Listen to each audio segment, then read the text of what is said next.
सावित्री देवी की शादी को 35 साल बीत चुके थे, लेकिन आज भी उनके हालात जस के तस बने हुए थे। 35 साल पहले ब्याह करके सावित्री देवी नरेश की पत्नी बनकर उनके घर आई थी। घर में उनकी सास और नंद का वर्चस्व छाया हुआ था, जिनकी मर्जी के बिना एक पत्ता भी नहीं डोलता था। नरेश पूरी तरह से अपनी माँ और बहन के चंगुल में था। उन लोगों ने सावित्री देवी को कभी भी नरेश की पत्नी या उस घर की बहू नहीं बनाकर रखा, बल्कि एक नौकरानी की तरह उसे घर में रखा। बहन की तो कुछ वक्त के बाद शादी हो गई, लेकिन फिर भी वह वक्त वक्त पर आकर सावित्री देवी को यह एहसास कराती रहती थी कि उसकी इस घर में औकात क्या है। सावित्री देवी को चुपचाप सबके अत्याचार बर्दाश्त करने पड़ते थे, क्योंकि वह ज़्यादा पढ़ी लिखी तो थी नहीं कि कहीं नौकरी कर लेती। मायके में कोई साथ देने वाला नहीं था। मायके का वही हिसाब था कि बेटियों को ब्याह करके रवाना करो, उसके बाद वह जाने और उनके ससुराल वाले। हमने तो अपनी जिम्मेदारी निभा दी। जिम्मेदारी निभाने के नाम पर एक बोझ समझकर कंधे से कहीं भी उतार कर फेंक दिया। नरेश अक्सर सावित्री देवी पर हाथ उठा दिया करता था। इन सब में उसका साथ उसके ससुर दिया करते थे और बोलते थे, ऐसी पत्नी को ऐसे ही रखना चाहिए। पूरी जिंदगी उन्होंने अपनी सास और पति की मार खाई थी। सोचती थी कि यही उनकी जिंदगी है, शायद जब सास ना रहें तो कुछ सुधार हो जाए। कुछ सालों के बाद सास ससुर इस दुनिया में नहीं थे, लेकिन नरेश अभी भी वैसा ही बदतमीज किस्म का इंसान था, जिसके लिए बीवी एक नौकरानी से बढ़कर कुछ नहीं थी। सावित्री देवी को समझ में आ चुका था कि अब उन्हें पति का सुख तो कभी नहीं मिलेगा। शायद उनका बेटा बड़ा होकर उनकी कद्र करे, तब शायद उनकी ज़िंदगी संवर सके और वह चैन की ज़िंदगी जी पाएँ। इसी तरह ज़िंदगी के 35 साल गुजर चुके थे। बेटे का ब्याह भी हो चुका था। बेटा बहू दोनों इंजीनियर थे। बेटे ने बचपन से ही माँ को घर में काम करने वाली एक जाहिल गंवार औरत के रूप में देखा था, जो कि पढ़ी लिखी भी नहीं थी और ना ही उसके मुंह में जुबान थी। बस अपने पिता और दादी की मार खाते अपनी माँ को देखा था। समय समय पर उसके दादी और पापा ने उसे यही समझाया था कि उसकी माँ इसी काबिल है। अब बहू के आ जाने के बाद भी सावित्री देवी के हालात जस के तस बने हुए थे। सावित्री देवी अभी भी सुबह से लेकर रात तक किचन और घर के कामों में व्यस्त रहती थी। उन्होंने सोचा था कि बहू के आ जाने के बाद शायद उन्हें घर गृहस्थी की ज़िंदगी से आराम मिल जाए और वह चैन से बैठकर 2 रोटी खा पाए। उन्होंने सोचा था कि वह अपने बहू को बहुत प्यार से रखेंगी। जैसे उनकी सासू माँ ने उनके साथ किया था, वैसा वह अपनी बहू के साथ कभी नहीं करेंगी। लेकिन यह तो तब होता जब उन्हें घर की मालकिन समझा जाता। नरेश ने तो आज तक उन्हें वह दर्जा दिया ही नहीं था। बहू ने भी आने के बाद जब अपने सास की हैसियत उनके घर में यही देखी कि ससुर जी और सासू माँ का बेटा यानी कि उसका पति सासू माँ की कोई इज्जत नहीं करते, बल्कि उसके ससुर नरेश कभी कभी उनके ऊपर हाथ भी उठा देते हैं, तो वह भी समझ गई कि सावित्री देवी की क्या औकात है। फलस्वरूप उसने भी अपनी सारी जिम्मेदारी उनके कंधों पर डाल दी। शादी के 5 साल बीत चुके थे। बहू का एक बच्चा भी था। बहू सुबह सुबह नौकरी पर चली जाती थी। बच्चे की देख रेख, खाना बनाना, कपड़े धोना, झाड़ू पोछा सब कुछ सावित्री देवी को ही करना पड़ता था। घर के काम तो वह पहले ही करती आ रही थी और जैसे तैसे कर ही लेती थी, लेकिन एक छोटे बच्चे की परवरिश अब उनसे नहीं हो रही थी, क्योंकि उनकी भी उम्र हो गई थी। वैसे भी उनका शरीर बहुत कमज़ोर था, क्योंकि पूरी ज़िंदगी उन्होंने दुख और परेशानियों में ही बिताई थी। कभी किसी ने उनकी कोई फिक्र नहीं की थी।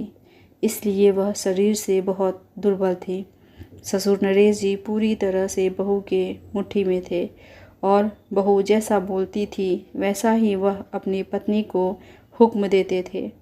बहू ने जान लिया था कि ससुर जी के खिलाफ उसकी सासू माँ नहीं जा सकती और वह जो कहेंगे सासू माँ को करना ही पड़ेगा। इसलिए वह नरेश को अपने मुट्ठी में रखती थी। नरेश को जवानी के दिनों से ही सिगरेट, शराब आदि की गंदी आदतें लगी हुई थीं, जिन्हें उसकी बहू बखूबी पूरी करती थी।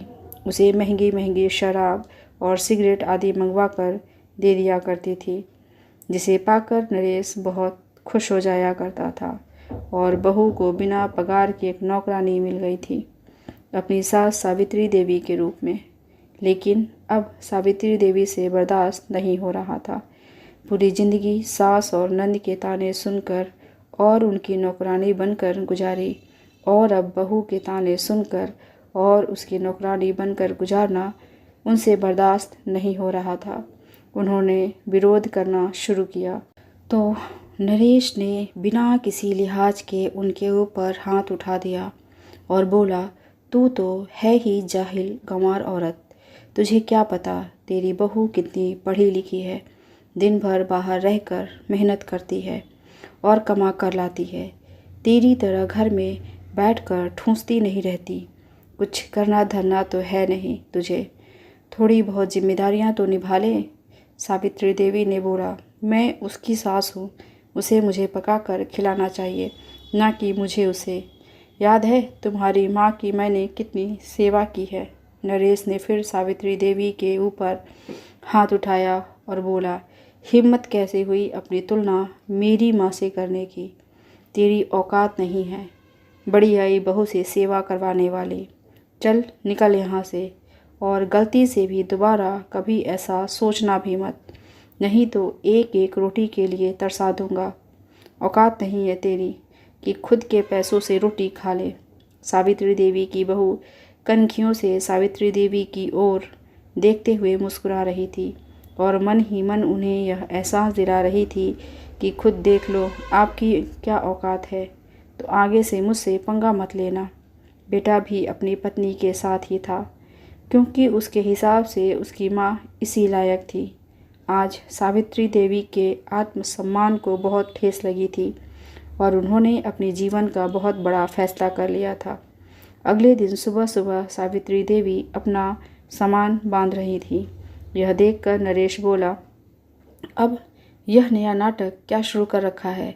यह सामान क्यों बांध रही है तू? सावित्री देवी ने बोला, बहुत सहली तुम लोगों की मनमानी, पूरा जीवन तुम लोगों के चक्कर में खराब कर लिया। अब बुढ़ापे में भी मेरी कोई कदर नहीं।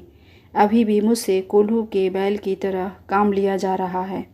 नहीं रहना मुझे अब तुम लोगों के साथ। नरेश हंसते हुए बोलने लगा, तो इस बुढ़ापे में नौकरी करेगी क्या? जाएगी कहाँ? खाएगी क्या? कुछ सोचा है? सावित्री देवी ने बोला, मैंने सब सोच लिया है।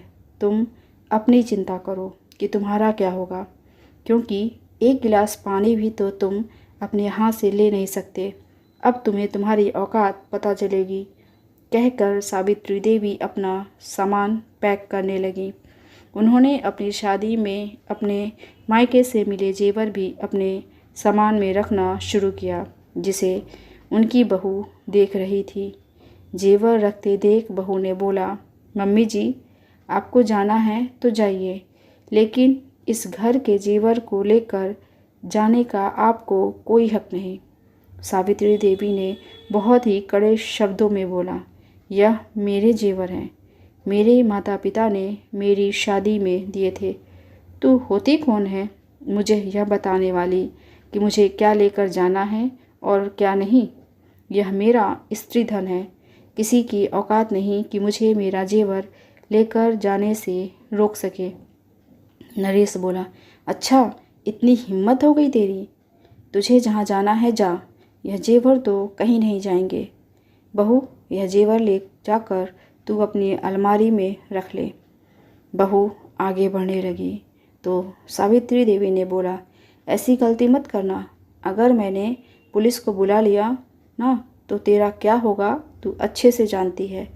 दोनों ससुर बहू को जेल की हवा ना खिला दी तो मेरा नाम बदल देना, क्योंकि पूरा मोहल्ला जानता है कि मेरे साथ इस घर में पिछले 35 सालों से क्या होता आ रहा है, और अब मेरे बेटा बहू भी मेरे साथ कैसा व्यवहार करते हैं। बहुत सहली तुम लोगों की मनमानी। पुलिस का नाम सुनकर बहू चुपचाप पीछे हट गई, क्योंकि उसे पता था अगर बात पुलिस तक गई तो उसकी खैर नहीं। सावित्री देवी ने अपना सामान उठाया और घर से निकल गई। उन्होंने अपने रहने का इंतज़ाम कर लिया था। उनके घर के पास ही एक अनाथ आश्रम था जहाँ कुक की ज़रूरत थी। उन्होंने सोचा दिन भर तो घर में गधा मजदूरी ही करती हूँ और बदले में 2 निवाला खाती हूँ, साथ में 1000 गालियाँ और मार खाती हूँ, और पति बेटे बहू से भी अपमानित होती हूँ। इससे अच्छा यहाँ अनाथ बच्चों के लिए खाना बनाऊँ, शांति और आत्मसम्मान के साथ अपना ज़िंदगी काट लूँगी। साथ ही साथ सावित्री देवी ने अपने सारे जेवर बेचकर उनसे मिली रकम को बैंक में जमा करवा लिया था, ताकि आड़े वक्त में यदि उन्हें कोई बीमारी हो या कोई ज़रूरत पड़े तो उन पैसों का उपयोग कर सके। अनाथ आश्रम में ही एक कमरे में उन्हें रहने की जगह भी मिल गई थी और उन्हें ठीक ठाक वेतन भी मिलता था, जिससे उनकी गुजर बसर आसानी से हो सकती थी। सावित्री देवी के घर छोड़कर जाते ही बहू को समझ में आ गया था कि अब नरेश यानी कि उसके ससुर जी के साथ रहने में उसका कोई फ़ायदा नहीं है। न वह घर का कोई काम करने वाले हैं और ना ही उसके बच्चे की देखरेख करने वाले हैं। तो बेटे बहू ने भी नरेश से किनारा करने में देरी नहीं की और दोनों ने अपना अलग मकान ले लिया और उसमें शिफ्ट हो गए। नरेश अब अपने घर में अकेला रह गया था। कुछ दिनों में ही उसे अपनी औकात पता चल गई। ना वक्त पर 2 रोटी मिलती थी, ना ही कोई उसकी हेकड़ी सहने वाला था।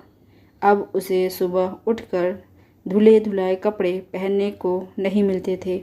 घर पूरा गंदा हो रहा था। बेड के चादर तक महीनों से नहीं बदली गई थी। नरेश के शराब की आदत की वजह से कोई कामवाली भी उसके घर काम करने को तैयार नहीं होती थी। एक एक रोटी के लिए तरस गया था नरेश।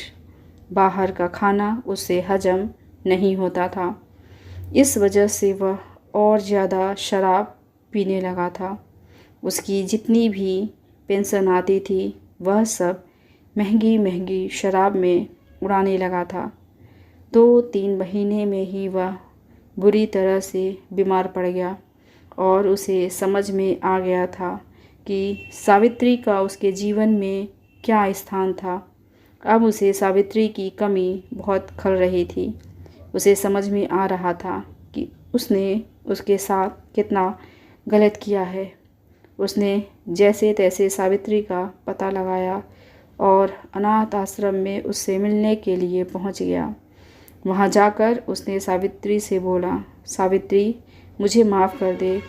मैंने जीवन भर तेरे साथ बहुत गलत किया है। आज मैं बहुत पछता रहा हूँ। मेरे पास अब कोई भी नहीं है। मैं अकेला रहता हूँ। मेरी देखभाल करने वाला कोई भी नहीं। मुझसे ऐसी ज़िंदगी काटी नहीं जाती। मुझे 2 रोटी बनाकर खिलाने वाला भी कोई नहीं। तू वापस चल, मुझे माफ़ कर दे।